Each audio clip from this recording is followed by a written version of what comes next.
Jensen, the conversation is changing, right, from an AI wave driven by startups like OpenAI to sovereign AI. And you yourself are in Toronto, Canada right now. My understanding is you've just met with a Canadian government official. What did you agree on? I met with Minister Champagne, and I'm here for several reasons. One, to celebrate the research center that we have here in Toronto. You probably know that the University of Toronto is as close to the epicenter of the invention of modern AI as it gets. Professor Hin was here. The advances in deep learning. Ilya Sutskever was a student, and so I met many of them in the early days of the invention of modern AI. And so we started our research lab here. There's a large AI community here, and what is needed is for Canada to have a public infrastructure that supports the ongoing advancement of AI research and to support the local startups and the local industries.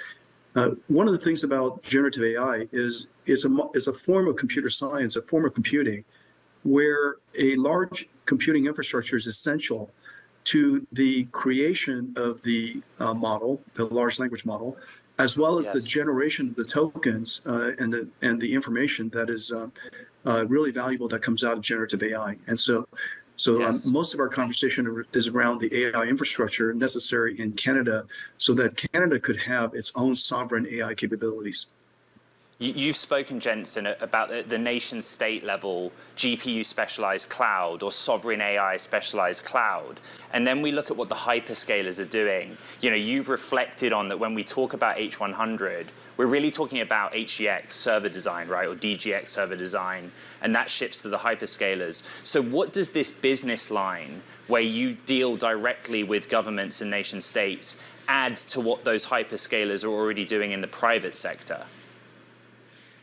Well, as much as possible, we should utilize clouds, and it's accessible. The technology is modern. Our partnership with Microsoft and AWS and GCP and other cloud service providers make the technology accessible so that everybody could have benefits from it. There are also regional capabilities in each one of the countries that would like to be able to build on this important infrastructure. Artificial intelligence is about the generation of tokens in the final analysis. These are numbers that come out of computers that is interpreted as intelligence in each one of the various domains that we serve. And so the production of these tokens, the generation of these tokens require AI supercomputers. And so we have the technology, the know-how, the full stack from the compute networking to the software stack to enable each one of the countries to be able to build their own AI infrastructure. And so I think you're going to see countries around the world be able to continue to use public clouds, but also build regional data centers as well as publicly supported infrastructure so that each one of the countries could be able to cultivate and advance its own industries. Jensen, do the governments that you speak to understand those dynamics? With respect, politics tends to move a lot slower than the rate of technological progress we've seen in just the last 12 months, for example. Well, in fact, in the last 12 months, you have seen India, Japan, France, Canada now, Southeast Asia, Singapore, speak up about the importance of investing in sovereign AI capabilities. It is become abundantly clear to each one of the countries that their natural resource, which is the data of their country, should be refined and produce intelligence of their country for their country. And that capability of refining the data of their country and turn it into their artificial intelligence is now possible in a quite a democratized way. Almost every country should be able to do it for themselves. And what's needed, of course, is the technology and the know-how of standing up AI infrastructure, and that's where we could be quite helpful to various regions. And so I think that the recognition of the importance of sovereign AI capabilities is now quite global. Jensen, does that recognition and your ability to help extend to China? You know, on my own show, Bloomberg Technology, the academic community and the startup community reflect that there is a desire at the nation state level to have sovereign AI competency, but there's also a lot of work going on with companies, Baidu as an example. Are you confident that you'll be able to work with China on the topic of sovereign AI going forward, given the political backdrop that we live in? Well, we're an American company, and we have to comply with American policies. And whatever the rules and regulations are and the laws are, we'll, number one, comply with that. Work closely with the regulators and understand their intentions and their desires, work within those boundaries, and be able to create products for the various countries that are involved, fully in compliant with the regulations that are in front of us. And beyond that, once we comply, our goal and the United States would love to see us be a successful country. And one of the pillars of national security is successful industries, and it creates jobs and allows our country to stay ahead and technologically. And so it is of great interest of our nation that our American companies are successful around the world. And so once we comply with the regulations, we'll do our best to serve the local markets. And we have Jensen, I go back to that HGX or DGX example, right? We understand how it works with private companies and cloud. Going forward, how should we think about sovereign AI as a business line for you? Is there a way that we can understand how NVIDIA's work, even if it's building supercomputers like in the UK, for example, what proportion of your overall business that will represent if countries are to lead the way?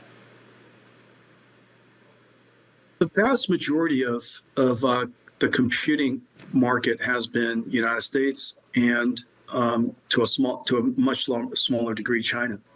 For the very first time, every industry would be, every single country will become a computer industry, and every industry will become a technology industry. And so artificial intelligence, or the automation, the production at scale of intelligence, matters to every single country and matters to every single industry. And so for the very first time, there's a whole new computer market that is going to be in every single country and every single market. And it starts with, of course, the native computer industry itself. But you're seeing a great adoption in healthcare, great adoption in logistics, in transportation, of course, in manufacturing, in the large industries, the heavy industries. For the very first time, because of generative AI, computer technology is going to impact literally every single industry in every single country. And so the markets are going to be quite large and global. Jensen, our final question comes from our audience, and I think you'll appreciate this one. And it relates to sovereign AI, but it's how AI impacts all of us. And this user asks, Ray Kurzweil's prediction that human-level intelligence in AI will be achieved by the end of this decade. Does Jensen believe that trajectory and timeline is on track?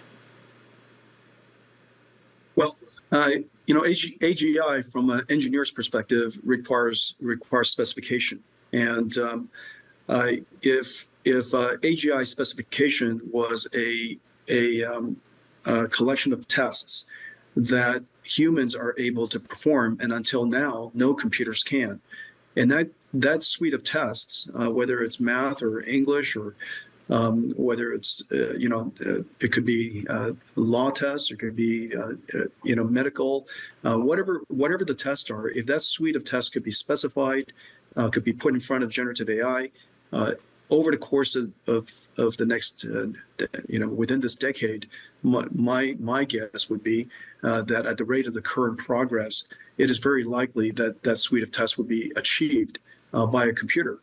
However, there are much larger definitions of human general intelligence, and And until we're able to specify what that means or even understand what that means, it's going to be very hard to know whether we've achieved it or not. But the definition that I provided, which is the ability for a computer to achieve excellent results on a suite of tests that previously were given to human, that suite of tests, I think, within the decade will be achieved by computers. And generative AI would be a tool that could be used in a large field of science and many fields. Right. The industries and NVIDIA CEO Jensen Huang, I know I've got to let you go.